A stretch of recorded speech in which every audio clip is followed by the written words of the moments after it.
बच्चों, पिछले कालांश में हमने आवर्तबीजी पादपों में जनन का टॉपिक अलैंगिक जनन तथा उसकी विधियां पढ़ी थी और हमने उसी विधि में से कायिक प्रवर्धन की प्राकृतिक विधि पढ़ी थी।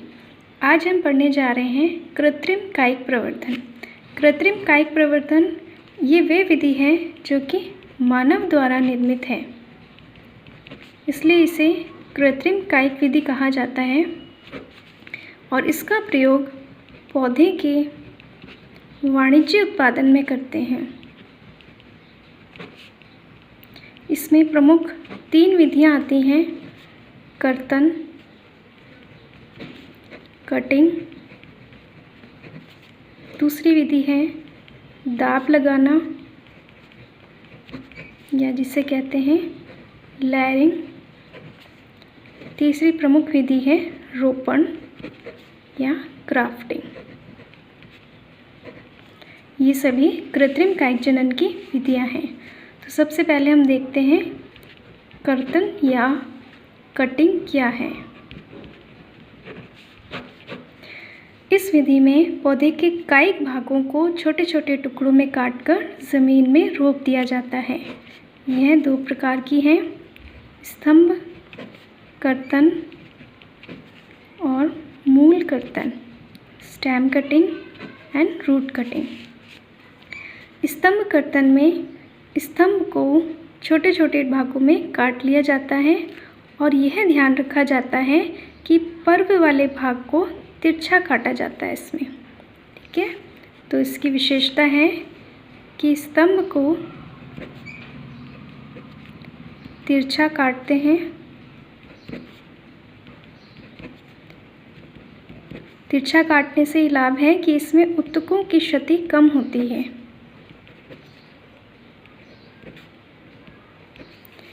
और इस कटे हुए भाग को, तिरछे कटे हुए भाग को ऑक्सिन हार्मोन में डुबोकर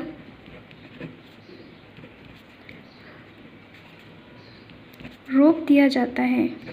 ऑक्सिन हार्मोन में डुबोकर हम रोपण करते हैं। ऑक्सिन हार्मोन का आपको कार्य याद होगा बच्चों, इसमें यह है रूट इनिशिएशन या मूल निर्माण को बढ़ाता है। इससे रूट का इनिशिएशन जो है वो जल्दी हो जाता है, मूल का निर्माण प्रेरित हो जाता है।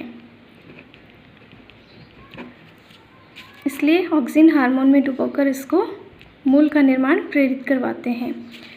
स्टेम कटिंग जो है यह गन्ना, अंगूर और गुलाब में प्रमुखता से अपनाई जाती है।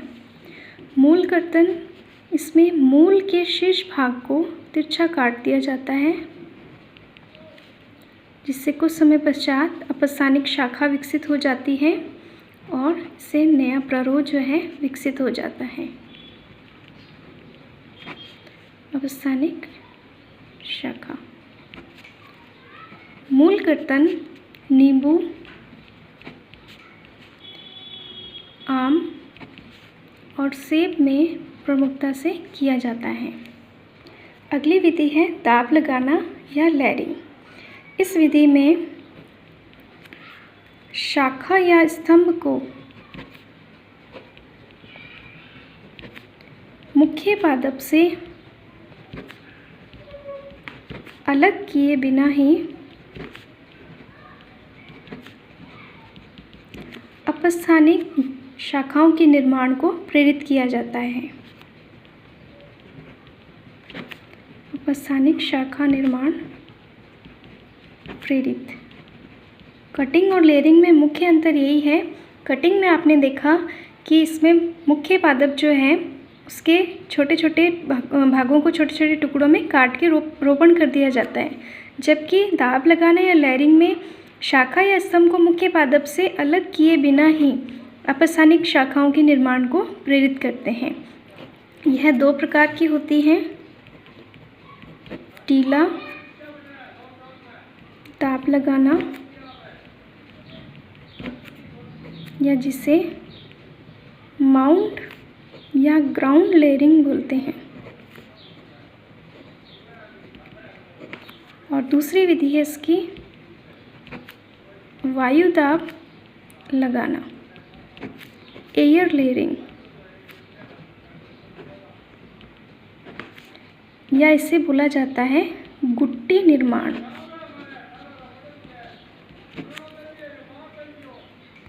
टीला या माउंट लेयरिंग में इस विधि में तने की झुकी हुई शाखा को जमीन में दबा दिया जाता है।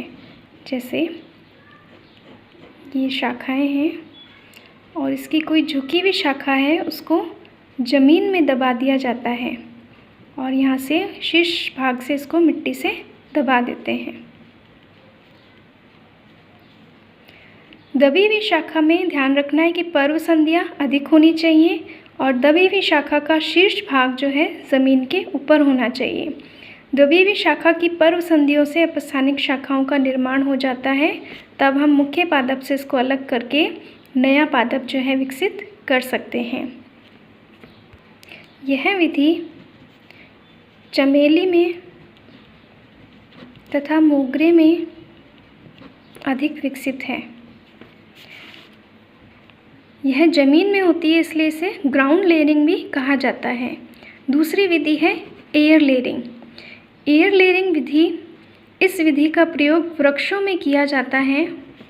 जो बड़े वृक्ष होते हैं जिनकी शाखाएं ज़मीन पे नहीं आ सकती, वृक्षों में किया जाता है और इनकी शाखाएं मोटी होती हैं तथा झुकने में असक्षम होती हैं, फ्लेक्सिबल नहीं होती।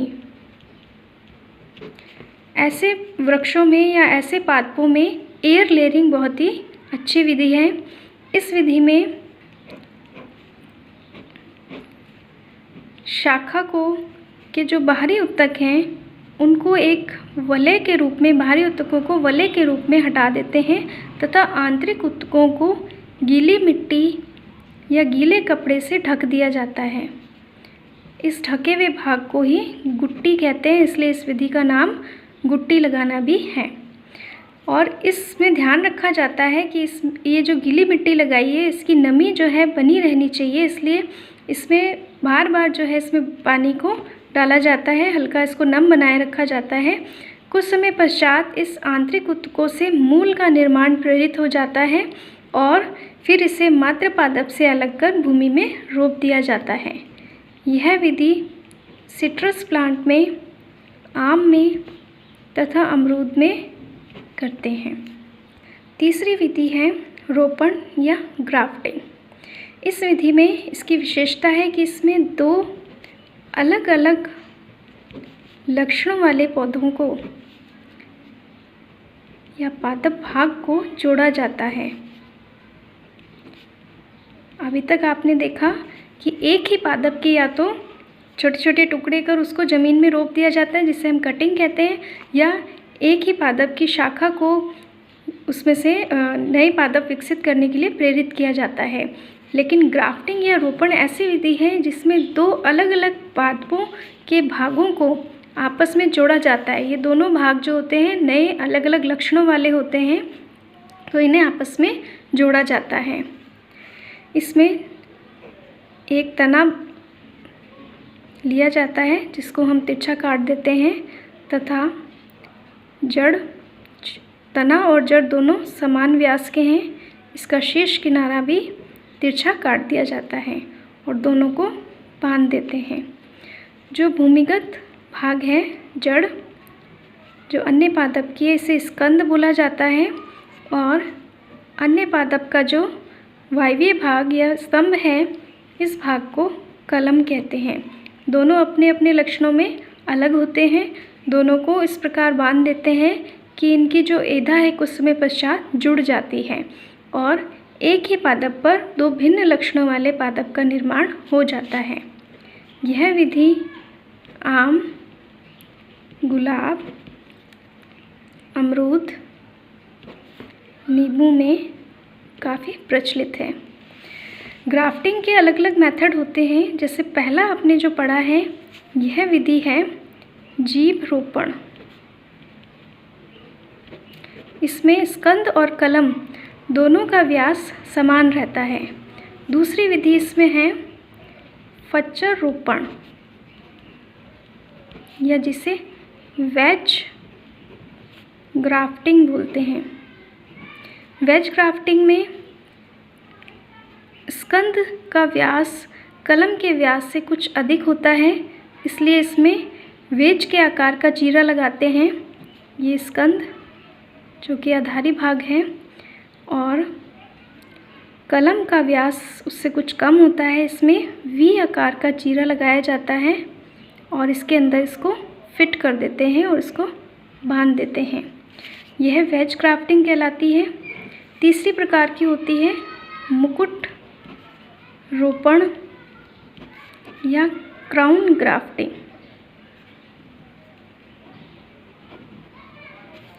क्राउन ग्राफ्टिंग में स्कंद का व्यास बहुत अधिक होता है, इसलिए इसमें कई सारे वेज आकार के चीरे लगाए जाते हैं, जबकि कलम का व्यास बहुत कम होता है और एक ही स्कंद पर कई सारी कलम का रोपण कर सकते हैं। को बांध दिया जाता है, यानी एक ही स्कंद पर कई सारी कलम का रोपण कर सकते हैं। इस प्रकार की ग्राफ्टिंग को कहते हैं मुकुट ग्राफ्टिंग या क्राउन ग्राफ्टिंग।